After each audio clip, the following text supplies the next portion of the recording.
This channel does not promote any violence, harmful, or illegal activities. All content provided by this channel is meant for an educational purpose only. 2026-এর ভোট ধরা কলটা হচ্ছে SIR. BJP বলবে তাড়িয়ে দেব, আর তৃণমূল বলবে আমি বাঁচিয়ে নেব। আপনি ভাববেন বাঁচতে হবে আমাকে, চলো তৃণমূলের কোলে উঠে যাই। ইতিপূর্বে ভারতবর্ষে কতবার এসআইআর হয়েছে আপনারা জানেন? 13 বার, কম করে 13 বার এসআইআর হয়েছে। এসআইআর এর নামে মানুষকে বিভ্রান্ত করছে শুভেন্দু অধিকারী আর মমতা ব্যানার্জি। আমার মনে হয় ফেস টাইমে দুজনে খুব গল্প করে নেয় যে বাংলার মানুষকে কিভাবে ফুল বানাবো, বোকা বানাবো।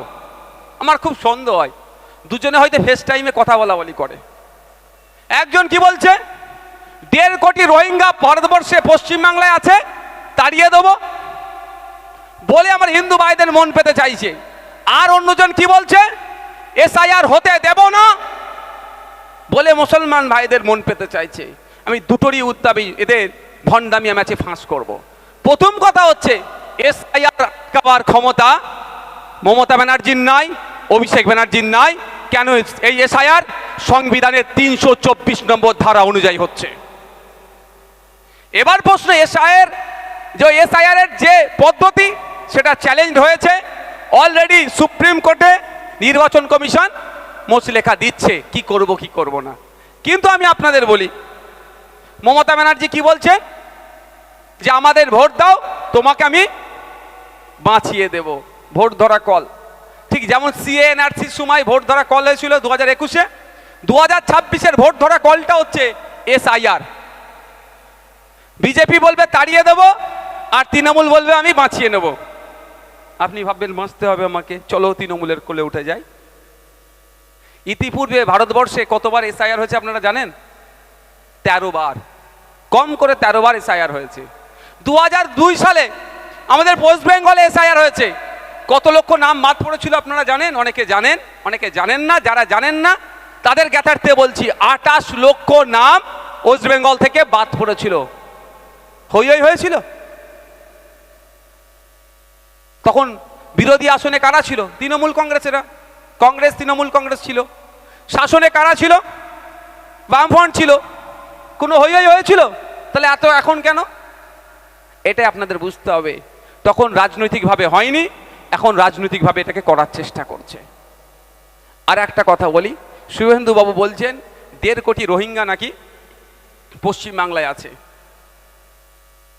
ইউনাইটেড নেশন বলছে সারা ভারতবর্ষ নয়, সারা পৃথিবীতে প্রায় 24 লক্ষ মতো রোহিঙ্গা আছে, যার 10 লাখ বাংলাদেশে আছে, মালয়েশিয়া আছে, ইন্দোনেশিয়ায় আছে, পৃথিবীর বিভিন্ন কান্ট্রিতে আছে। ভারতবর্ষ রোহিঙ্গা আছে শরণার্থী কার্ড দিয়ে। কিছু আছে, যদি কিছু অবৈধ ঢুকে তার জন্য তো হবেই। আমি যখন, আপনারা জানেন আমাকে প্রেসিডেন্সি জেলেতে আটকে রেখেছিল। এই যখন আমার নামে মামলা দিয়েছিলাম, প্রেসিডেন্সি জেলে বেশ কিছুদিন ছিলাম। ওখানে প্রায় 4-5 জন রোহিঙ্গাকেও গ্রেফতার করে রেখেছিল। তারা অনেক আগেই তাদেরকে গ্রেফতার করে রেখেছিল। যাক, পশ্চিমবাংলায় নয়, অসমে নয়, হরিয়ানাতে নয়, ভারতবর্ষে টোটাল রোহিঙ্গার সংখ্যা অমিত শাহজির দপ্তর বলছে 30,000 আছে। যেই 30,000-এর মধ্যে সব থেকে বেশি আছে দিল্লিতে। কোথায়? দিল্লি কারা রুল করছে? দিল্লি পুলিশ যাদের আন্ডারে, তারাই এখন দিল্লি রুল করছে। তোর বিজেপি ওখান থেকে কত রোহিঙ্গাকে বার করেছেন ভাই। দ্বিতীয় রাজ্যটা নাম ভুলে যাচ্ছি, তৃতীয় হচ্ছে আপনার হরিয়ানা, 4th র্যাঙ্কে আছে অসম, 5th ওয়েস্ট বেঙ্গল। যদি 30,000-এর মধ্যে সব থেকে বেশি দিল্লিতে থাকে আর 5 নম্বর যদি ওয়েস্ট বেঙ্গলে থাকে, তাহলে ওয়েস্ট বেঙ্গলে কত রোহিঙ্গা আছে ভাই? আমি অ্যাভারেজ যদি ধরি 5,000 করে, 6,000 করে, 5-6 30, 6,000 আমি ধরছি। শুভেন্দু বাবু 1.5 করোড় কাদেরকে বলছে? শুধুমাত্র এই ভয় দেখাচ্ছে, আতঙ্কের পরিবেশ তৈরি হবে। আমার এক শ্রেণীর মানুষকে বলবে কি, এই বিজেপি আসলে এদেরকে সব জব্দ করে ফেলবে। আর অন্য তৃণমূল বলবে কি, তোদেরকে আমি আগলে রাখবো, আমি তোদেরকে ভোটাধিকার কাটতে দেবো না, ভোটটা আমাকে দাও। অর্থাৎ এই বাইনারির পলিটিক্স তৈরি হওয়া হচ্ছে এসআইআর থেকে। আমরা এখানে বলে যাই, অশোকনগরের কমিটি আছে, সাধারণ মানুষ আছে, আমাদেরকে সজাগ হতে হবে। শুধু ফান্ডামেন্টাল রাইটস বলে চিৎকার করলে হবে না। হ্যাঁ, স্বাস্থ্যের অধিকার, শিক্ষার অধিকার, খাদ্যের অধিকার, বাসস্থানের অধিকার সহ ফান্ডামেন্টাল রাইটসের জন্য যতই আমরা চিৎকার করি, ঠিক কথা চিৎকার করতে হবে। রাষ্ট্রের দায়িত্ব আমাদেরকে বুঝিয়ে দিতে হবে। কিন্তু সংবিধানের 51 ধারাতে ফান্ডামেন্টাল ডিউটিজের কথা বলা আছে, জাতীয়তাবাদী নাগরিক হওয়ার কথা বলা হচ্ছে। তাই আমাদেরকে জাতীয়তাবাদী নাগরিক হয়ে এসআইআর এর জন্য প্রয়োজনে এসিআই যদি আমাদের সহযোগিতা চায়, আমরা এসিআইকে সহযোগিতা করব। আমাদের পাড়ার যাদের ডুপ্লিকেট নাম আছে, 3বার 4বার করে নাম আছে, তাদের নাম বাদ দেওয়ার জন্য আমরা সহযোগিতা করব।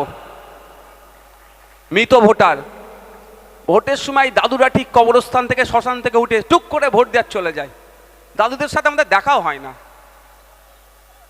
5 বছর ছাড়া ছাড়া দাদুরা আছে, টুক করে ভোট দেয়, শ্মশানে চলে যায়, আবার টুক করে ভোটে কবরস্থানে চলে যায়। এলো বাতিল করতে হবে না? রেস্ট নেওয়ার যাই কোথায় রেস্ট নিও না, কবরে গিয়ে শ্মশানে গিয়ে কেন কষ্ট করছো আমাদের জন্য? কি গো ভাই, অসুবিধা হবে নাকি? আরে 10 বছর 15 বছর বাপ দাদু মারা গেছে, তাদেরও ভোটার লিস্টে নাম আছে, ওটা বাতিল করতে হবে না? আপনি অশোকনগরে বাড়ি, অশোকনগরের ভোটার, এখন উঠে গিয়ে রাজারহাটে ফ্ল্যাট নিয়েছেন, ওখানেও ভোটার কার্ড বানিয়ে নিয়েছেন, একটা ভাই বাতিল হবেই। আপনার আমডাঙ্গাতে বাড়ি, বিয়ে আপনার স্ত্রীর বাড়ি আমডাঙ্গাতে, আপনার অশোকনগরে স্ত্রী বিয়ে করে আপনি নিয়ে এসেছেন অশোকনগরে, ওই স্ত্রীর ওখানে 18 বছরের ঊর্ধ্বে ভোটার কার্ড ছিল, এখানেও বানিয়েছেন, ভাই একটা তো বাতিল হবে ওখানেরটা। এতে অসুবিধা কোথায়?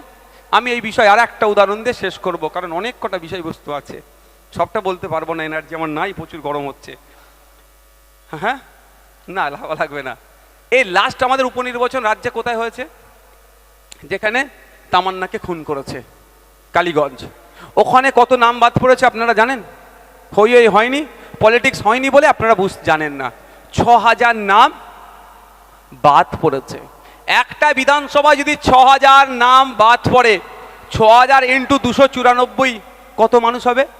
প্রায় 17 লক্ষ মানুষ নাম এমনি বাদ পড়বে, যদি অ্যাভারেজ বলি। তাহলে আতঙ্কিত হচ্ছেন কেন? আতঙ্কিত করার চেষ্টা করছে তৃণমূল কংগ্রেস, আর হয়রানি করার জন্য শুভেন্দু অধিকারী সকাল সন্ধ্যে এরকম করে যাচ্ছে।